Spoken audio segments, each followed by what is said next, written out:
जब सोना होता है तब नींद नहीं आती और जैसे ही पढ़ने बैठते हैं नींद आने लगती है। ऐसा हम सबके साथ होता है। अक्सर बच्चे बोलते हैं हमने बहुत अच्छे से टीवी देख लिया, बातें कर ली, जब जैसे ही पढ़ने बैठते हैं नींद आने लगी। ऐसा ही क्लास में होता है। लेक्चर के बीच में बहुत नींद आती है और टीचर के जाते ही सबकी नींद टूट जाती है। वापस हम बातें करने लगते हैं और जब नया लेक्चर शुरू होता है तो उसमें फिर नींद आती है। हेलो, मेरा नाम है डॉक्टर आकृति गुप्ता। आज के इस वीडियो में हम बात करेंगे पढ़ाई के दौरान नींद से कैसे बचें। इस वीडियो में मैं आपको 8 तरीके या टेक्निक्स बताऊंगी और वीडियो के अंत में एक सुपर ट्रिक बताऊंगी जिसे अपनाकर आप पढ़ाई के दौरान नींद को दूर कर सकते हैं। तो सबसे पहले देखते हैं first technique. First is proper posture and position. देखिए, पढ़ते समय प्रॉपर पोजीशन होना बहुत इंपॉर्टेंट है। जब हम रिलैक्स होकर कमर को झुका कर बैठते हैं तो हमारे ब्रेन को सिग्नल जाता है कि अभी एक्टिव नहीं रहना है, अभी तो रिलैक्स करना है और थोड़ी ही देर में हमें नींद आने लगती है। तो स्ट्रेट बैक के साथ पढ़ने बैठें। इससे क्या होगा, बैक को स्ट्रेट करने के लिए हमें ग्रेविटी के अगेंस्ट काम करना होता है, जिससे हमारी बॉडी एक्टिव बनी रहती है और रिलैक्स फील नहीं होता।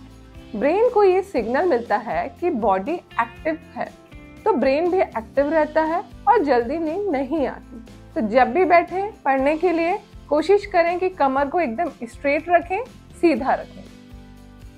Number 2, place. किस जगह पढ़ने बैठें। अगर कमरे में अंधेरा है या कम रोशनी है तो नींद आना पक्का है, क्योंकि अंधेरे में या डिम लाइट में हमारी बॉडी में नींद के लिए जो हार्मोन रिस्पॉन्सिबल होते हैं वो निकलते हैं और उससे हमें नींद आने लगती है, जैसा कि रात में होता है। हम सब लाइट ऑफ करते हैं और डिम लाइट में सोते हैं, जिससे हमें अच्छी नींद आती है। तो इस बात का ध्यान रखें कि हमें अच्छी लाइट में ही पढ़ने बैठना चाहिए। जिस रूम में हम पढ़ रहे हैं उस रूम की लाइट अच्छी होनी चाहिए। अगर आपकी विंडो में डायरेक्ट सनलाइट आती है तो यह और भी अच्छा होता है। दूसरी बात है, बेड में पढ़ने बैठे हैं या चेयर टेबल में। बेड हमारे आराम के लिए जगह है और जब हम बेड पर जाते हैं तो हमारे सबकॉन्शियस माइंड को सिग्नल मिलता है कि आराम करने का वक्त आ गया है और धीरे धीरे हमारी पोस्चर आराम की अवस्था में पहुंच जाती है और हमें पता लगता है कि हम या तो नींद में चले गए या सो ही गए। तो बिस्तर पढ़ने के लिए सही जगह नहीं है। कोशिश करें कि चेयर पर ही पढ़ने के लिए बैठें। चेयर पर बैठने से आपकी पोस्चर भी अच्छी रहेगी, स्ट्रेट बैक के साथ बैठ पाएंगे और अधिक देर तक एक्टिव भी रह पाएंगे। Number 3 is proper sleep. जी हाँ, अगर आप चाहते हैं कि आप पढ़ाई के दौरान एक्टिव रहें तो ये जरूरी है कि रात में आपकी नींद अच्छे से हो। 7 घंटे की proper sleep is extremely important. बहुत सारे बच्चे क्या करते हैं कि देर रात तक पढ़ते हैं और जल्दी उठने के लिए कोशिश करते हैं। उनको लगता है कि ऐसा करने से वो ज़्यादा पढ़ाई कर पाएंगे, परंतु ऐसा होता नहीं है, क्योंकि नींद प्रॉपर नहीं होने से दिन में नींद आती रहती है और एक्टिवली पढ़ाई नहीं होती।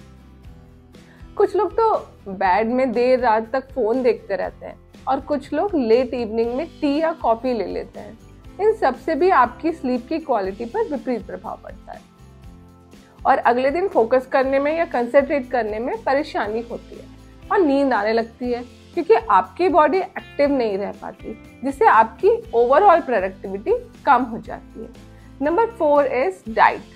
अगर आप लंच में या डिनर में हैवी मील लेते हैं तो उसके बाद नींद आने की संभावना ज़्यादा होती है और पढ़ाई में मन नहीं लगता।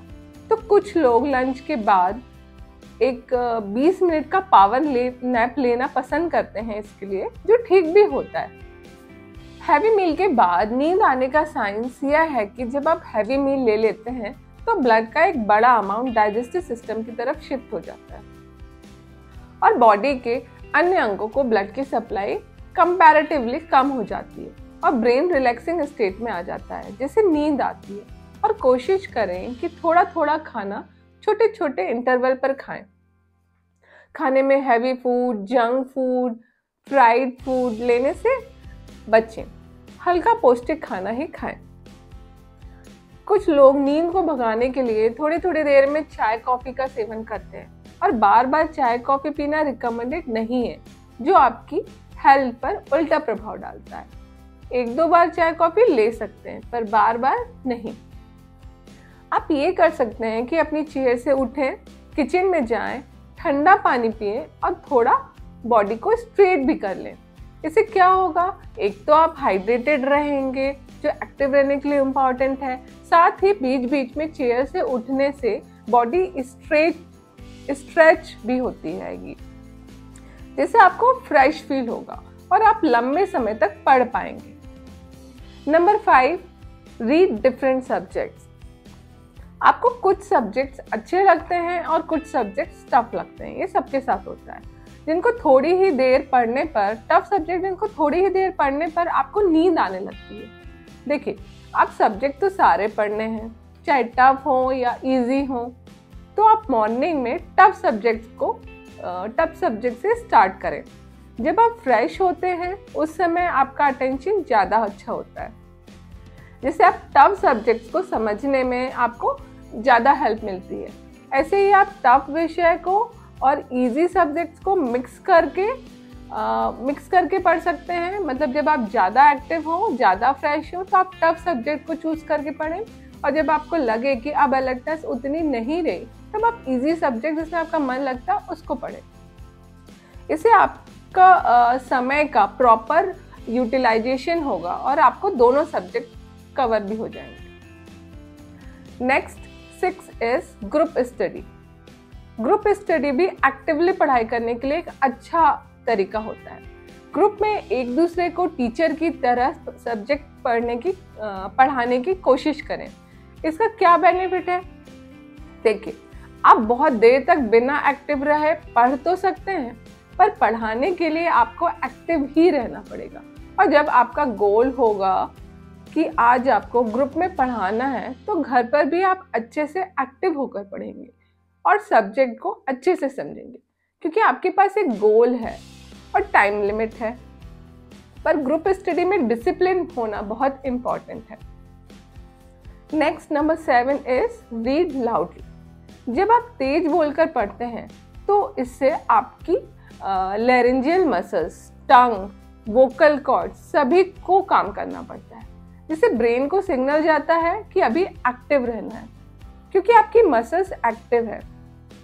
दूसरा बेनिफिट ये होता है कि लाउड बोलकर पढ़ने से जो पढ़ा हुआ है वो आपको भी सुनाई देता है, जिससे सब्जेक्ट को मेमोराइज करने में भी हेल्प मिलती है। Number 8, physical activity and deep breathing. पढ़ाई के बीच बीच में आप थोड़ा चल सकते हैं, स्ट्रेच कर सकते हैं, चलकर भी पढ़ाई कर सकते हैं। सुबह उठने के बाद 30 मिनट की एक्सरसाइज एवं डीप ब्रीदिंग से आपकी बॉडी पूरे दिन एक्टिव रहती है और ब्रेन भी अलर्ट रहता है, तो एक्सरसाइज जरूर करें।